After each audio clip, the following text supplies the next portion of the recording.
الرحمن ہوتی صاحب اصل میں یہ ہے کہ یہ تنظیم جو امریکن اسلامک مشن بنی تھی لاسٹ ایئر،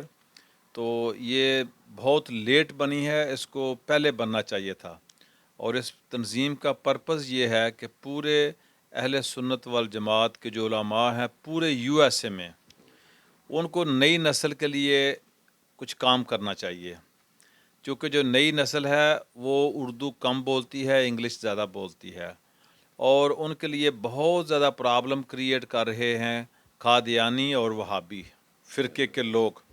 قادیانی آپ کو پتہ ہے وہ کہتے ہیں ہم مسلمان ہیں، ادھر نیو یارک میں ان کی مسجدیں بنی ہیں، کلمہ لکھا ہوا ہے، لیکن وہ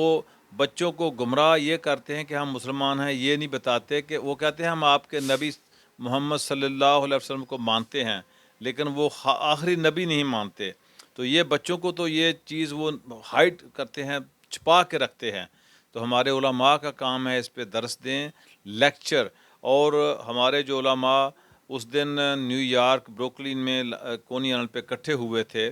تو اس کا بھی یہی پرپس تھا، اور میں نے اس اپنی تقریر میں بھی تمام علماء سے ریکویسٹ کی تھی کہ جہاں آپ انڈیویجول کام کر رہے ہیں اپنی اپنی مساجد میں، وہ بہت اچھی بات ہے، لیکن ابھی اور کام کرنے کی ضرورت ہے۔ اس میں یہ ہے کہ آپ اپنے اپنے یوٹیوب چینل بنائیں، اپنے واٹس ایپ بنائیں، اور انگلش میں جو تقریریں ہیں وہ بتائیں۔ جیسے اگر وہابیوں کے بچوں کے ساتھ ہمارے بچے جاتے ہیں تو وہ کہتے ہیں میلاد شریف منانا کہاں جائز ہے، تو ان کو یہ بدعت ہے، تو ان کو بتایا جائے، اس کا جواب دیا جائے کہ اچھا کام جو ہوتا ہے وہ بدعت نہیں ہوتی، ہوش کے ناہن لو۔ میری ایک وہابی سے بات ہوئی تھی، میں نے کہا کہ آپ کا مذہب پتہ ہے کہ کس نے بنایا؟ یہ تو چند 100 سال بھی نہیں ابھی ہوا میرے خیال میں، یہ تو ابھی کریٹ کیا ہے جو امریکن نے اور سعودیہ نے اور انگلینڈ میں جو اسکول ہے، تو یہاں سے یہ مذہب بنا ہے۔ تو پھر اس نے مانا کہ واقعی ہمارا مذہب جو ہے نا یہ 1400 سال پرانا ہے، جو اہل سنت والجماعت کا وہ نہیں ہے، یہ ابھی نیا نیا بنا ہے، تو اس میں ہر کام میں وہ بدعت کہتے ہیں۔ تو ہم تو کہتے ہیں کہ جب نبی رحمت پہ درود نہ بھیجا جائے تو انسان کی زندگی جو ہے انکمپلیٹ رہتی ہے۔ تو اس میں یہ ہے کہ جیسے وہ یہ بھی کہتے ہیں کہ کہاں نبی کو علم تھا۔ آپ کو پتہ جب جنگ بدر فتح ہوئی تو جب جعفر بن تیار کو فرشتے جب پر بن کے ان کے، تو آپ کو اڑا کے لے کے جا رہے تھے، اور سرکار حالت نماز میں تھے، عصر کی نماز پڑھ رہے تھے، اور آپ سے انہوں نے اجازت فرمائی، تو آپ نے تبسم فرما کے ان کو فرمایا کہ جاؤ اجازت ہے آپ۔ صحابہ نے پوچھا سرکار آپ حالت نماز میں تبسم فرما رہے تھے، تو آپ نے کہا بھائی میرا جعفر بن تیار تھا، اور جب فرشتوں نے کہا کہ سرکار آپ ہم نے فتح کر لیا مکہ، چونکہ فرشتوں کی جو ٹولیاں تھیں، فرشتے جو تھے وہ کہاں 1000 کا اور کہاں 313، تو اس وجہ سے کر کے فرشتے اللہ کی نصرت شامل تھی۔ تو جب سرکار کی مدد کے لیے فرشتے اللہ تعالیٰ نے بھیجے، تو پھر کہا، میں نے ان کو مسکرا کے کہا بھائی اب اجازت ہے، آپ جا سکتے ہیں، مکہ اب فتح ہو گیا، بدر فتح ہو گیا۔ تو اس طرح اور بھی کئی اگزامپلس ہیں۔ جب پہاڑی کے دوسری طرف جب صحابہ کے پاس آپ کو پتہ ہے کہ پانی نہیں تھا، تو آپ نے کہا کہ پہاڑ کے دوسری طرف جاؤ، چراہے کو بلواؤ، اس کے پاس مشکیزہ ہے، جب لے کے آئے تو پانی برتن میں ڈالا گیا، اور آپ سرکار نے اپنی انگلیاں اس میں رکھی اور چشمے جاری ہو گئے۔ سارے صحابہ نے، بھائی دیتا اللہ ہے، ہم بھی یہی کہتے ہیں کہ اللہ ہی دیتا ہے۔ جو لوگ یہ بہتان لگاتے ہیں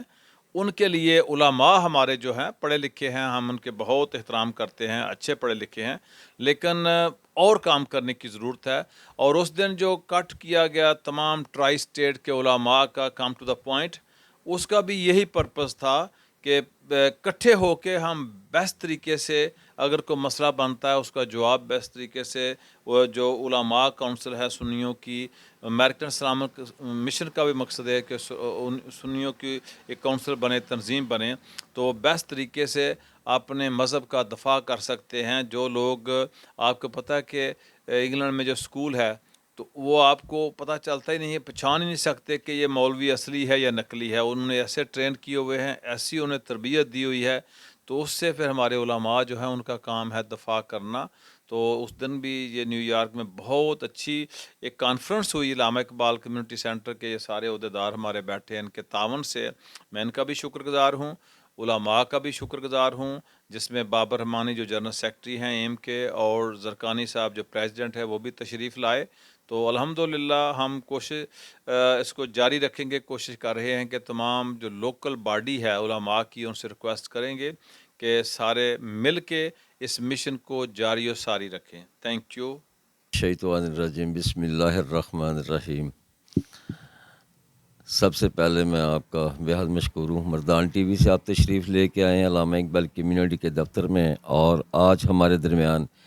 چیئرمین علامہ اقبال کمیونٹی سینٹر ملک ناصر وان صاحب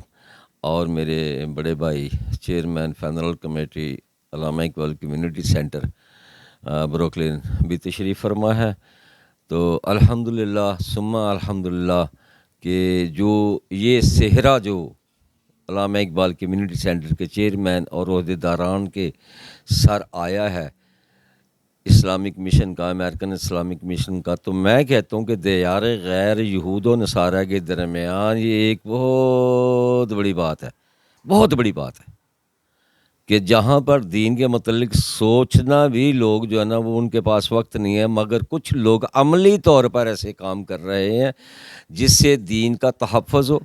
علماء کرام کا بھی تحفظ ہو، اور سب سے بڑی بات یہ ہے کہ تقدس رسول پامال نہ ہو، اور اپنے عقیدہ جو ہے ہمارا جو عقیدہ ہے اہل سنت کا اس کی ترجمانی بھی ہو اور اس کا تحفظ بھی ہو۔ تو اس پر میں سب سے پہلے ملک ناصر وان صاحب اور جو دیگر ہماری کمیونٹی کے دوست ہیں جناب طاہر بھٹا صاحب اور اشفاق احمد شیخ صاحب، چیچی صاحب، دیگر عارف شیخ، میں سب کو مبارکباد دیتا ہوں کہ یہ سب دوست مبارکباد کے مستحق ہیں۔ اب اصل بات میں کرتا ہوں کہ جیسے میرے بھائی نے فرمایا ملک ناصر نے کہ قادیان فتنہ ہے، اسی طرح اور بھی بہت سارے فتنہ جات جو ہے نا وہ وجود میں آ چکے ہیں، کچھ آ رہے ہیں، اور جیسے جیسے یہ فتنہ جات آئیں گے ویسے ویسے اسلامی طرز عمل کو یہ تبدیل کرنے کی کوشش کریں گے، اسلامی زندگی کو، اور اسلامی روایات جو ہیں، پرانی روایات ہیں جو آج سے 1400 سال پہلے تھی، ان کو تبدیل کرنے کی کوشش کریں گے۔ تو امریکن اسلامک مشن، یعنی کہ دوسرے الفاظ میں اس کو میں سنی علماء کونسل بھی کہوں گا، کہ یہ اس لیے معرض وجود میں لائی گئی ہے کہ تاکہ ہم وہ لوگ جیسے ملک ناصر صاحب نے فرمایا کہ اہل حدیث جو ہیں وہ مشرک یا شرک یا بدعت کہتے ہیں، ہم ان کو بتانا چاہتے ہیں کہ نبی پاک صلی اللہ علیہ وآلہ وسلم پر درود بھیجنا شرک نہیں ہے، بدعت نہیں ہے۔ وہ جا کے قرآن پاک کے 22 پارے کے اندر پڑھو، اللہ تعالیٰ نے خود نبی پاک صلی اللہ علیہ وآلہ وسلم پر درود و سلام بھیجا، فرشتوں کو حکم دیا، انسانوں کو حکم دیا کہ اے انسانوں، اے فرشتوں، اور میں اور میرے فرشتے جو ہیں نبی پاک صلی اللہ علیہ وسلم پر درود بھیجتے ہیں، لہٰذا تم بھی بھیجو۔ تو مشرک کون ہوا؟ مشرک تو وہ ہوا جس نے خدا کی وحدانیت کو تسلیم کر لیا مگر نبی کی شان کو تسلیم نہیں کیا، جبکہ اللہ تعالیٰ قرآن پاک کے اندر فرماتا ہے اطیعوا اللہ و اطیعوا الرسول، جس نے میری اطاعت کی یا جس نے رسول کی اطاعت کی اس نے میری اطاعت کی۔ تو اللہ کا حکم ہم نہیں مانتے یا وہ نہیں مانتے، جو نہیں مانتے وہ مشرک ہے، اور جو مانتے ہیں وہ مشرک اور بدعتی نہیں ہے۔ دوسری بات یہ ہے کہ یہ قادیان و دیگر جو فتنہ جات اس وقت معرض وجود میں آ چکے ہیں دنیا کے اندر، آپ نے دیکھا ہے، میرے پاس وہ بکس بھی پڑھی ہیں، کتابیں بھی پڑھی ہیں، جو موضوعات کبیر، ایسے لوگوں نے بہت ساری احادیث جو من گھڑت ہیں کو بنا کر قوم کے اندر، لوگوں کے اندر، امت کے اندر پھیلا دیا ہوا ہے، اور پھر خود ہی کہتے ہیں کہ یہ شرک ہے۔ بھئی یہ شرک کا آغاز تو تم لوگوں نے کیا، یہ اسکولوں کا، یہ کالجوں کا، یہ یونیورسٹی کا آغاز ہم نے تو نہیں کیا، ان لوگوں نے کیا جو اسلام اور اسلام کے دشمن تھے اور خدا کے رسول کے دشمن۔ آغاز جو ہوا ہے نا یہ صرف اور صرف اس ترجمانی کا ہے۔ اہل سنت والجماعت کا جو عقیدہ اول ہے، جو قرآن سے ثابت ہے، احادیث سے ثابت ہے، یہ اس کی صحیح ترجمانی کرنے کے لیے امریکن اسلامک سینٹر یا مشن جو ہے نا اس کا انعقاد کیا گیا ہے، اور یہ بہت ضروری تھا اس دور کے اندر، تاکہ وہ لوگ جو ہم پر تبرہ کرتے ہیں یا ہمیں باتیں کرتے ہیں کہ یہ مشرک ہیں، یہ بدعت ہے، تو ان کو ہم یا ہماری علماء کرام جو جید عالم دین تھے اس دن کانفرنس کے اندر آپ نے بھی دیکھا، وہ سارے کے سارے وہ ان چیزوں کا تدارک کریں، اور ایسی چیزیں جو صحیح علم کے مطابق ہیں وہ اپنی جو ہماری امت ہے نبی پاک صلی اللہ علیہ وسلم کی ان کے درمیان ان کو لے کے آئیں، تاکہ اگر کسی جگہ پر کسی سے کوئی غلطی ہو بھی جائے ایسی تو اس کا تدارک ہو سکے اور گھروں کے اندر صحیح اور سچا عقیدہ جو ہے نا ہماری امت نبی پاک صلی اللہ علیہ وسلم کی امت کے درمیان آ جائے۔